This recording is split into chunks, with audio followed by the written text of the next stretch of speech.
the world's most powerful particle accelerator.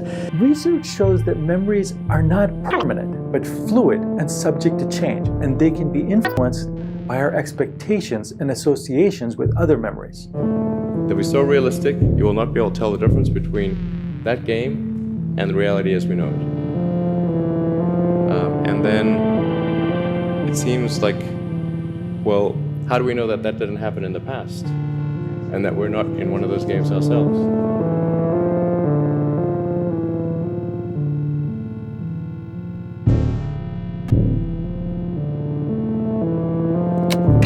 Do you believe in the Mandela Effect?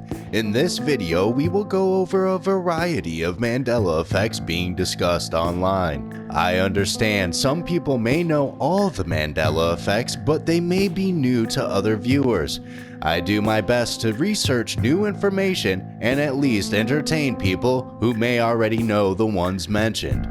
We all have embarrassing moments. Please help us not have one by subscribing to the channel and liking this video. Our first Mandela effect deals with Albert Einstein and one of his famous quotes. The definition of insanity is doing the same thing over and over again, expecting different results. You can find meme after meme with his picture and the quote beside him, but it appears that he has never said this, and the quote has also been tied to Confucius, Benjamin Franklin, and Mark Twain. When trying to find where the quote originated, I found this author, Rita Mae Brown, who had put it in her book, Sudden Death. You can also find the same pictures with the quote attached, much like Albert Einstein. I found an article from the History Channel confirming that Albert Einstein had many quotes assigned to him with no evidence he had ever actually said them. But it was this quote investigator article that seems to have some answers. Their findings have the quote originating from an Al-Anon meeting. This is a support group for friends and family of people with addictions. This is where a woman attending said it one day while sharing to the room. Soon after she said the quote, it was placed inside this 12-step program pamphlet for Narcotics Anonymous. I think knowing this information makes it even more bizarre. Why would a quote from the early 80s be credited to someone from the past? Especially when Einstein passed away in 1955. What do you think about all this information? Let me know down below. What do you recall?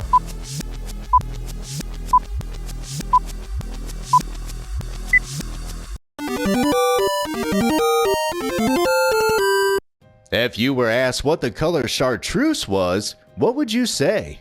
Some people remember this color being a shade of pink, but the Chartreuse color family is on a scale of yellow and green.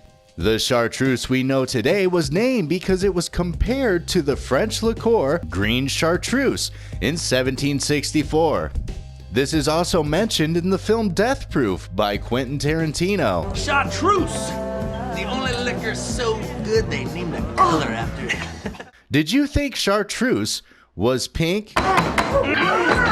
Several new Mandela effects have spawned from the song Lovefool by the Cardigans. People recall the lyrics being different in the song, one of the parts being the chorus. People recall leave me, go on and leave me, but it only says say that you need me. The final lines of the chorus is where we find another Mandela effect with the line, I can't care about anything but you. Many people recall this being, I don't care about anything or anyone but you.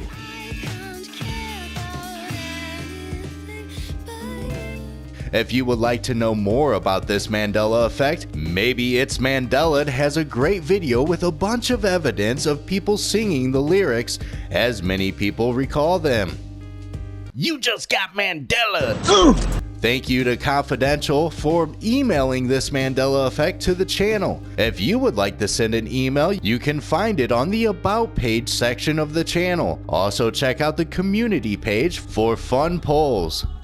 Well, in other news, who among us hasn't seen Ed McMahon's ads for the Publishers Clearinghouse giveaway, dreaming of winning millions in the sweepstakes? The next Mandela Effect focuses on Publishers Clearinghouse. This was a mail-in sweepstakes with a chance to win money. You could fill out the entry form and mail it back, and maybe you could win a big check delivered by their spokesperson, Ed McMahon. But now, people are having trouble finding evidence of Ed McMahon delivering checks to people's front door. There is this image of him holding a big check, but it is not the Publishers Clearinghouse check, and says mega jackpot, as if it's a lottery winnings. If this wasn't strange enough, now people are unable to find evidence of Ed McMahon being with Publishers Clearinghouse. Watch your mail for the envelope with my picture, $10 million. And now he has always been the spokesperson of a different sweepstakes called American Family Publishers. The residue is abundant when it comes to this Mandela Effect. On the Tom Green Show, he says he delivered checks. You would actually walk up to people's doorsteps and give them a check? Oh, yeah, sure. How many times did you present someone with a $1 million check? I gave away $110 million. $110 million? Yeah. Tommy Tell the Truth channel has a great video showing a montage of evidence. Because I got an alert saying I was officially confirmed as a possible winner of the Publishers Clearinghouse sweepstakes. Oh, there you go. The only one, right? Yes, it's just you and you alone. You should go wait on your front stoop. Ed McMahon will be there any minute. No, Ed McMahon did not come to my house with a check. The Publishers Clearinghouse. This is actually the new parade route. Sad to say, Ed McMahon has never marched up to the Gianola house with a $1 million check. No, matter of fact, we tried to talk to him on this series, but he wasn't really willing to do so. Most of the people probably realize their chances of winning one of these are real slim. Is this a faulty memory of the collective? Or is this something more? Tell me your theories in the comment section. This update is overdue and is an apology for not doing my due diligence when looking into the line being on the Cosmic Brownie snack. I promise you I don't knowingly mislead, and this was a moment of learning for me.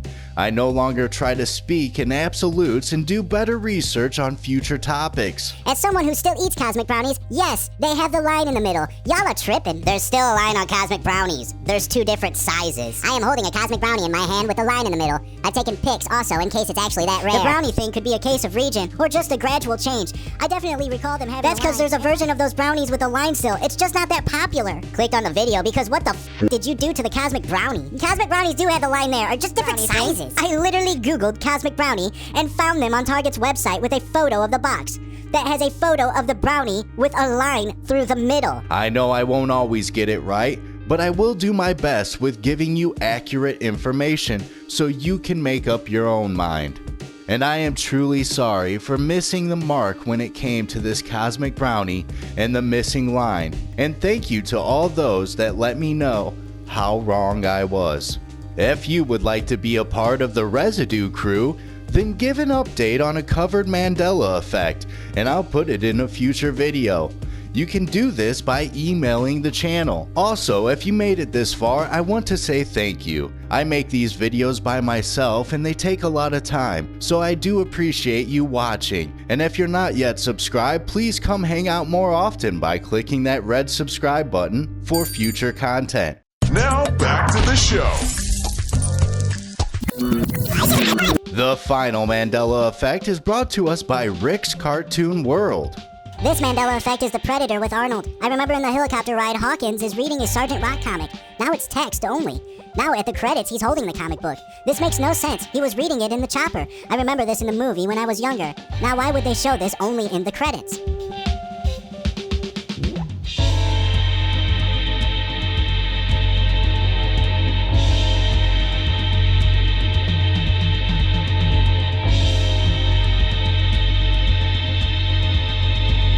This one resonated with me because Predator is one of my favorite films, and I too remember Shane Black's character reading a comic. You can find a bit of residue with these behind-the-scene photos of the cast reading comics. With a closer look, I wanted to know if this page we see in the helicopter was a page from the comic book. I found the issue of Sergeant Rock, and when looking through the pages, I did find this one page with nothing but text. Although with a closer look, it doesn't seem to be the same. But what do you think?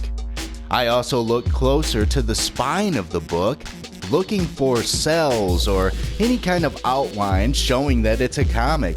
But let me know what you think.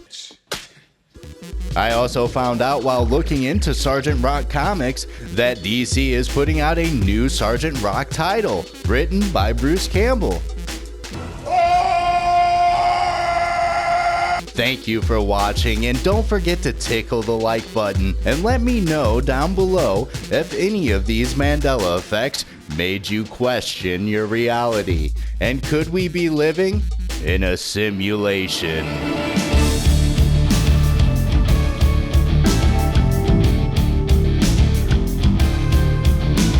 Watch your mail for the envelope with my picture. $10 million.